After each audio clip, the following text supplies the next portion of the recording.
Welcome back to Coach's Corner, and as promised, the head coach of the Ponca City Wildcat football team, Scott Harmon, is with us. And Coach Harmon, thank you for being here. My pleasure.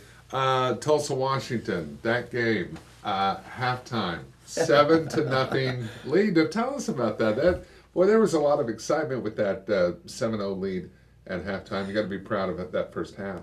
We really had a good game plan going in. We knew we had one. It was up to some execution. Our kids really did a good job of executing what we had in. We tried to slow things down and kind of take some of their athleticism and explosive playmaking away. And we did that for the first half. Coach Caleb, who's a head coach and a friend of mine over at Booker T. Washington, and even the coaches from the University of Michigan that were there watching Dax Hill play a little bit, complimented us on our game plan and everything. So that was good to see. What was the best part about it was the excitement that the kids had going into a half, leading a very talented team like that. They kind of saw what it was like, and then now we've got to kind of learn to make some adjustments, put two halves together. But really couldn't be more pleased with our effort, especially in the first half. Yeah, yeah.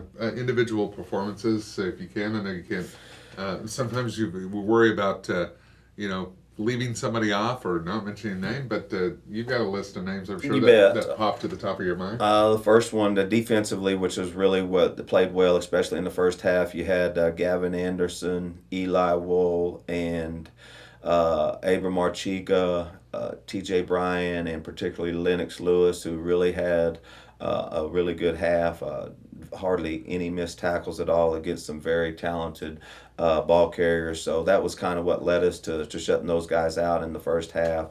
And then offensively, you got to mention Reese Webb. We put Reese on their best offensive or defensive lineman all game, and he really kind of neutralized number 13, who's a great defensive end. And then Justin Andrews had another very productive game with very few turnovers. So very proud of that. Yeah, absolutely. Looking ahead to Sapulpa, it will be the last game of the season for the Wildcats. And tell us about Sapulpa. What can we expect in that game? Got a really big, nice-looking quarterback. He's about 6'4", 220 pounds. The last two films I've watched on him, he scored on the first play of the game, so we're going to have to try to take him out of the ball game. And then they've got a young running back, number 7. I'm not for sure of his name, plays running back and is their best cornerback as well. So they're having to do some things that are very similar to us, very similar in kind of our scheme. So we'll see a lot of the stuff that we see in practice. Have to kind of prepare for a little bit of a different coverage in the secondary. They play very soft, so we'll try to take advantage of some flats and some things that we can get to easily and not have to scheme so many things up to try to get people open. Yeah, absolutely. Well, looking forward to that game on Friday. The Wildcats on the road for the final game of the season.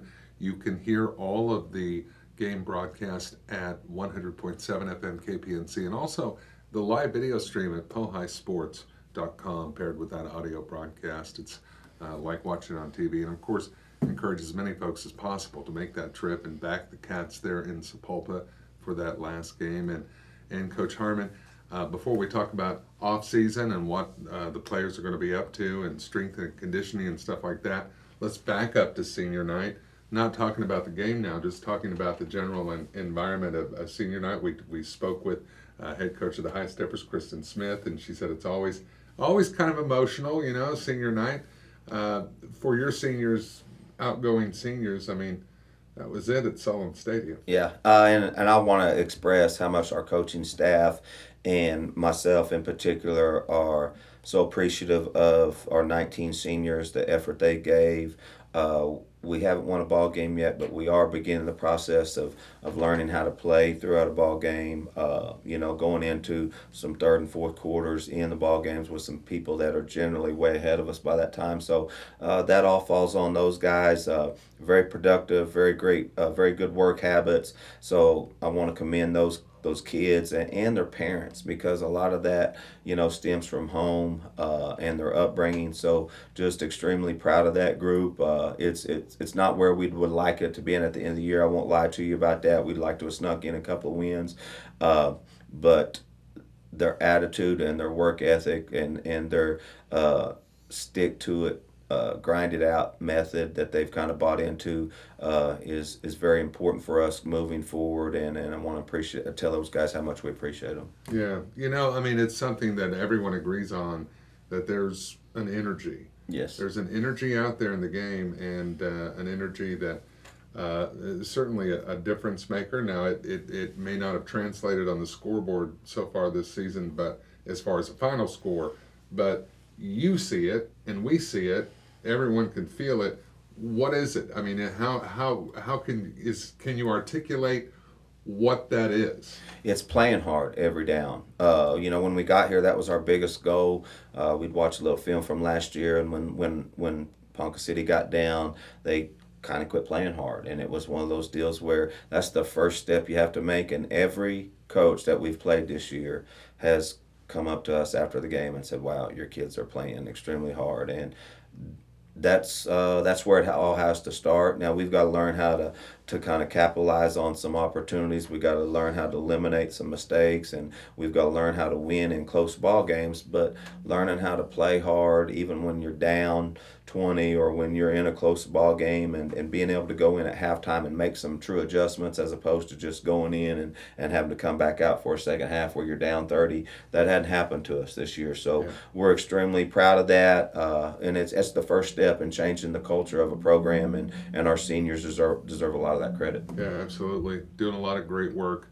Head coach Scott Harmon with the Ponca City Wildcat football team, taking the team to Sepulpa this Friday. We talked about that. Let's talk about postseason. It's kind of a short little break between this game. And you're going to get them right back in there. They're going to be working with the strength and conditioning coach. Tell us about that. Garrett Bailiff comes to us from Oklahoma State. Was highly recommended. Does a great job with our kids. He only really had a little bit of a summer, and it was kind of shortened. And then so this will be our first true off season under his weight program, and we've already got plans made. We're kind of throwing back and forth ideas how to gain weight. We get our kids twice a day, once in the morning, once in the afternoon. So we're going to work on some flexibility, some core stuff, and then in the afternoon we're going to really start grinding them and try to gain some weight and gain some mass.